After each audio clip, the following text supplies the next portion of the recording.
Coming up on Cedar Valley Today, hikes in college tuition have caused one Wartburg student to fund her degree in a unique way. And on Tuesday, Governor Terry Branstad spoke in Waterloo about his upcoming plans.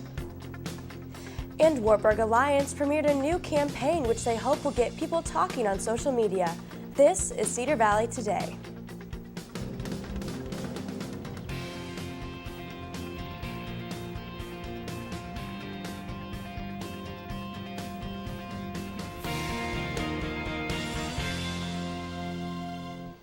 Hello, and welcome to Cedar Valley Today. I'm Kaylin Thompson. And I'm Brady Van Sickle.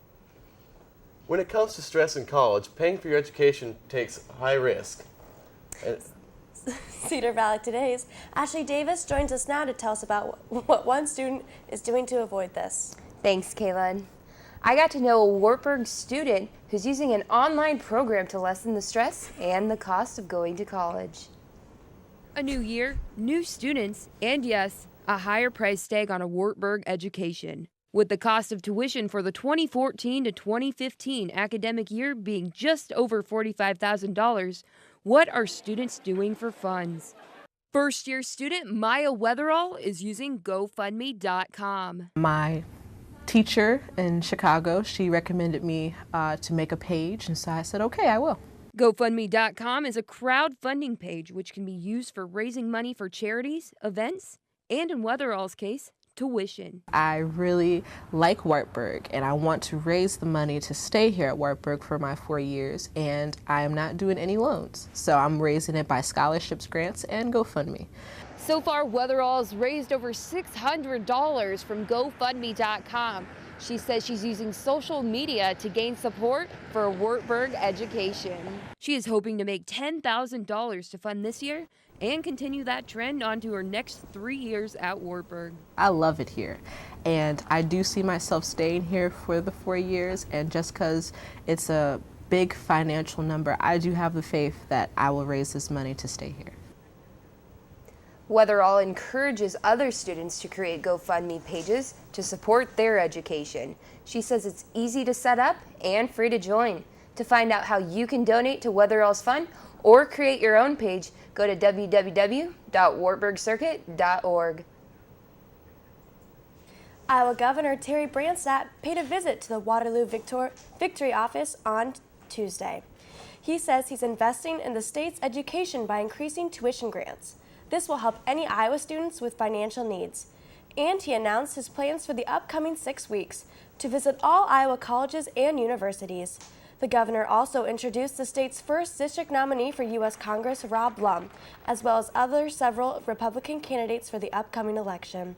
He says this is the strongest team of candidates he's seen since he first ran for governor in 1982. I'm very hopeful. I think this is a year where many people are really waking up to the fact the country's going in the wrong direction. Iowa is going the right direction. We need to send Iowa common sense to Washington, D.C. Wartburg Alliance took to the campus mall on Thursday. They served root beer floats as they gave students and faculty the new scoop on their campaign called Knights for Equality.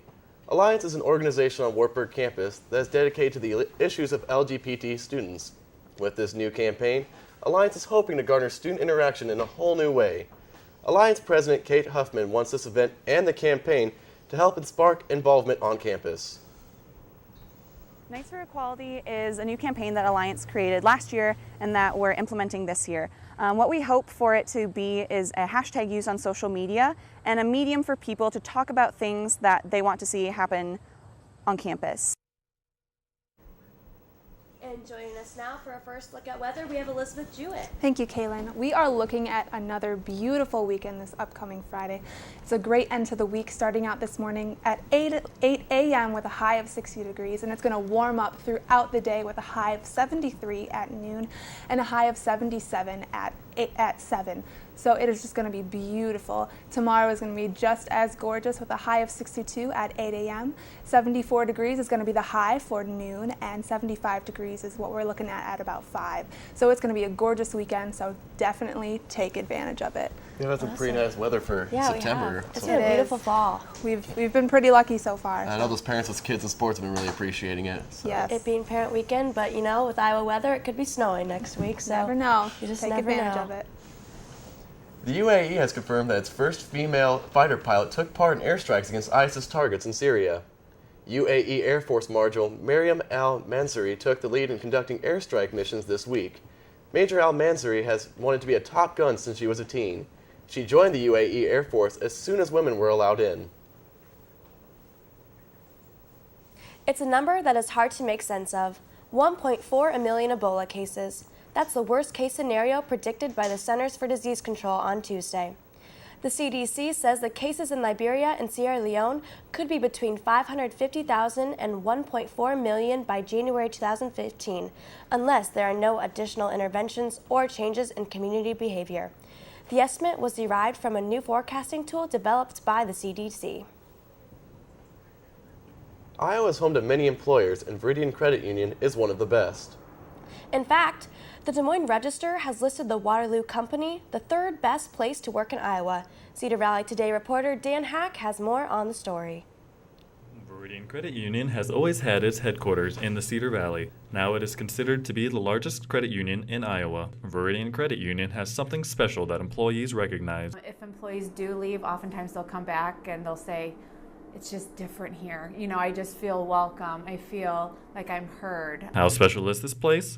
I asked a handful of employees to give their thoughts. I love working at Veridian Credit Union. I love working with the people. I love helping the members. I have been at the credit union for 28 years, and my family was born and raised here. Veridian Credit Union has been awesome to me. Our benefits are wonderful, my pay is good, and if it hadn't been for Veridian, I wouldn't be where I am today. Working for Veridian Credit Union is like working with my family. It is so much fun to come to work every day and see the people that I enjoy spending time with. Reporting for Cedar Valley Today, I'm Dan Hack. Coming up next on Cedar Valley Today, one Wartburg West professor attended the Global Climate March in New York City. We're on the phone with him next. We're going to go ahead and take another look at our weekend forecast. It is going to be beautiful this upcoming weekend. Friday today with a high of about 80 degrees and a low of about 59. Tomorrow we're looking at a high of about 80 degrees as well with a low of 56. It's going to be beautiful, mostly sunny for the entire weekend. And Sunday we're looking at a high of 79 and a low of 54. So it's going to be beautiful. For our statewide highs in Dubuque, we're looking at a high of 77. Cedar Rapids, we're looking at a high of about 78. Waterloo and Mason Cities are going to be also in the high 70s with a high of 78 and 79. Des Moines, we're looking at the high in about the 80s, and Sioux City and Council Bluffs, we're going to see at about 84 and 81 degrees for the high. For our nationwide highs, it's going to be beautiful throughout the nation. In Seattle with a high of about 68 degrees. LA, we're looking at a high of about 77. Denver is a high of about 88 degrees. Houston, a high of 86. Chicago is also going to be nice and warm with a high of 73. New York and Washington, D.C. are going to see a high of about 77. And Miami is going to see a beautiful 85 degrees.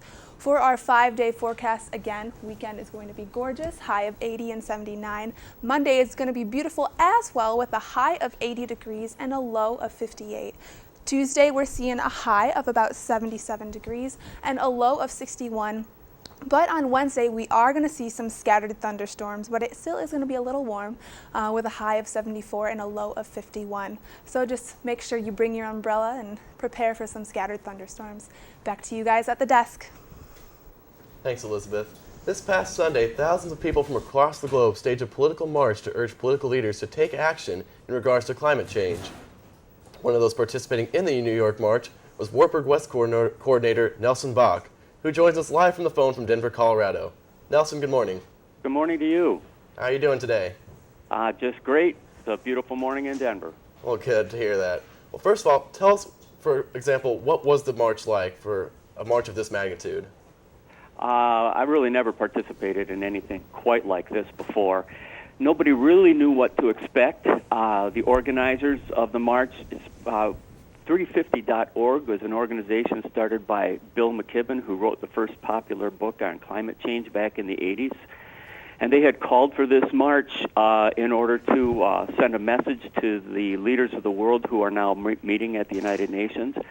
They were saying that they hoped they could get 100,000 people. And it turned out that it was closer to 400,000 people. So we began gathering last Sunday morning in New York City, in Manhattan, in Midtown, and the crowd just grew and grew and grew, and the energy level grew, and there were lots of different groups that people were part of. I was part of an interfaith group that met right at Columbus Circle, and there were 5,000 to 10,000 of us who were just people from all different faiths who gathered at that one spot, and everybody had their signs, their T-shirts. It was just an amazing experience. The energy, the sense of hope, the sense of determination. It was, like I said, nothing I had ever experienced before. So Nelson, how did you get involved with a march like this? Well, I've been active on the issue of climate change since about 2007. I'm on the board of directors of Colorado Interfaith Power and Light, which is part of a national movement of faith-based groups working on climate change in 40 different states. And then I'm also been involved with 350.org for a long time.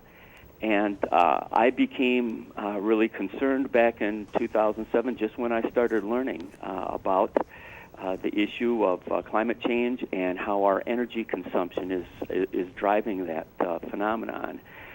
I heard about the climate march back in June from 350.org when Bill McKibben called for a massive demonstration to send this message to the leaders of the world.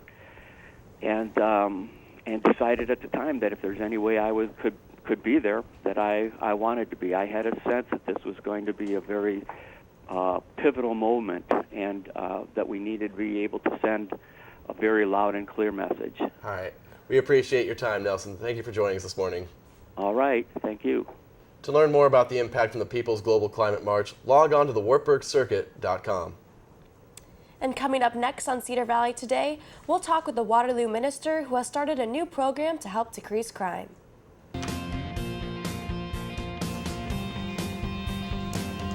Dawn Porter visited Wartburg campus and spoke to many classes on Monday and Tuesday. While the largest event was her convocation on Tuesday, she made it to several classes. She gave insight into several topics ranging from the criminal justice system in America to making the documentary Gideon's Army. She feels that everyone should know just what the criminal justice system is like, as her film focuses on 3 public defenders from the South that she followed for almost 4 years. Some advice she has to aspiring filmmakers is to start with an idea and build on it from there.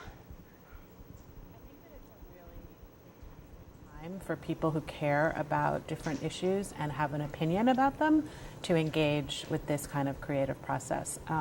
I also see more and more young women entering the field, which I think is fantastic. Joining us here in the studio this morning is Upper Iowa University professor and Baptist minister, Dr. Kenneth Adderly. He has recently joined together with other churches in Waterloo to break the jail cycle with the HIT Reset program. Hello, and thanks for joining us today. Thank you for having me. So how did you come up with the concept of the HIT Reset program? Well, first of all, let me make a slight correction. Okay. Caitlin.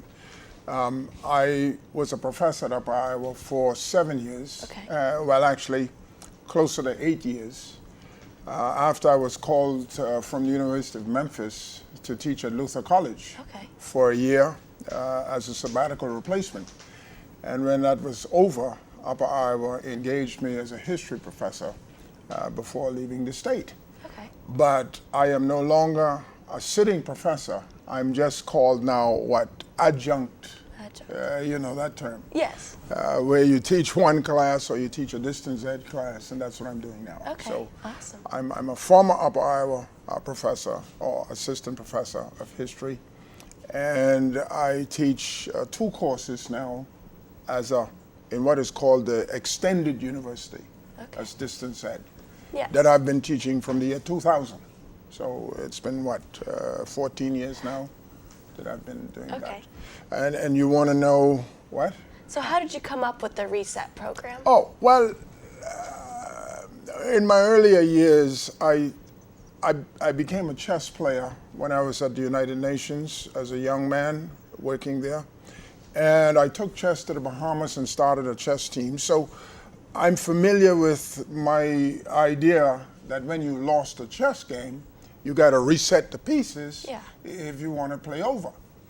And then during my tenure at my time at Upper Iowa, I had many people who were incarcerated take my course by distance ed. And I brought along just one envelope of a letter I received from somebody in Arizona Correctional Institute just 3 weeks ago, because they completed my course, got an A in the course, and wrote me a personal letter. And this has been the kind of thing I received over the years. Okay. I am waiting now for final examination papers from somebody in Colorado State. And on another program, I had several who were in Florida State and various places around the country. And what I discovered was that my personal comments to them during the interaction of taking the class sort of had an impact on their personal lives. And with the letters that they said, a couple of individuals even drove all the way to see me, to meet me here in Waterloo. I had this idea that perhaps now is the time for me to, being retired, so to speak, is to engage in this altogether. I wrote this program back in 2004 when I was assistant professor at Upper Iowa. Okay, awesome. And how do you get people from the Cedar Valley to help with this, or how do they get involved? Well, this is what I would like for you guys to do. Okay. Okay. It is obvious that being centered in Waterloo, I can only help those in Waterloo. But I was negotiating with some friends in Cedar Rapids to establish a program there. And I'm going to ask you guys here at Wartburg that if anybody living in this locale would be pointed towards this program, we can establish a connection here. Yeah. And I will come to you. Awesome. We will come to you if you put together a class or something for those people who are interested in real rehabilitation. That sounds great. Yeah. So thank you for joining us today. Yeah. The sessions of Hit Reset have already begun and are located at Jubilee United Methodist Church in Waterloo. For more information, check out the Wartburg Circuit. And coming up next on Cedar Valley Today, we'll take a look into St. Paul's renovation. Stay with us.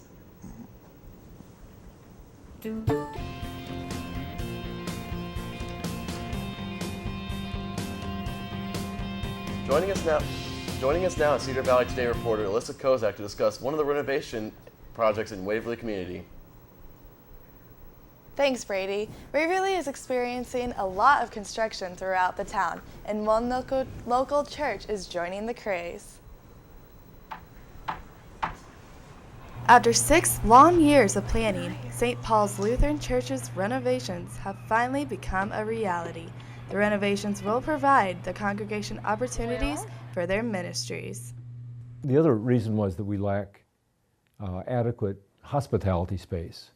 People come to church, our sanctuary holds a lot of people, but after the worship service, they're pushed out the door because there's no place for them to relate. And we know that that relational sort of ministry that happens one-on-one is extremely important for the church and where we want to go, and also making people feel that this is an inclusive and welcoming place. By making this a more inclusive space, they will be adding new classrooms, offices, an elevator, and a kitchen to better serve the community. Many of the elementary children attend faith-based programs Wednesday after school at the church. Well, Wednesday, Waverly has an early out at 2 o'clock, so our school kids, many of our school children come over here for other church-based program, faith-based program at 2 o'clock, and then the school buses additional children. So we have about 100 children between preschool up to 5th grade in that program. Then at the same time, we have another approximately 60 6th, 7th, 8th graders in 3 confirmation classes. So our Wednesday need for space is really critical. With loans, generous amounts of donations from the congregation, and hard work, the project has set off at a good pace. We like outreach ministry here, and we have several ministries that we're trying to reach out to the community from. So there's always ways to get involved. We're doing a lot of, or going to try to do a lot of volunteer work with members of our congregation. Pastor Schneider also believes with this new building, they are showing Waverly that they are committed to being the core by keeping the town unified in the strongest part of town. They want to make sure that the core is healthy, dynamic, and community-centered. The expected budget between $2.9 million and $3.7 million. St. Paul's Lutheran Church is hoping to open the new renovations by fall of 2015. To find out how to help with the renovations in any way, please visit the Wartburg Circuit. We'll be right back. Wartburg and UNI professors Barbara Fedler and Rick Knivsland are displaying their paintings and sculptures in Cedar Falls. The exhibition is called Landforms, which features landscape and vernacular agricultural buildings in northeastern Iowa. Prairies and hills have inspired Fedler to use charcoal as her medium in panoramic paintings. Knivsland has molded clay into barn-shaped sculptures, says this exhibition shows the farmland in Iowa has changed. The exhibition will last until November 26th. Iowa is the most changed landscape in the country. We have, I think, only 3 to 5% of our land is not farmland. So in other words, it's been cultivated and changed. And even Barb's landscapes show a lot of that change. It's a man-made creation. That'll be it all for Cedar Valley Today. We want to thank you for joining us this morning. And have a great day, Cedar Valley.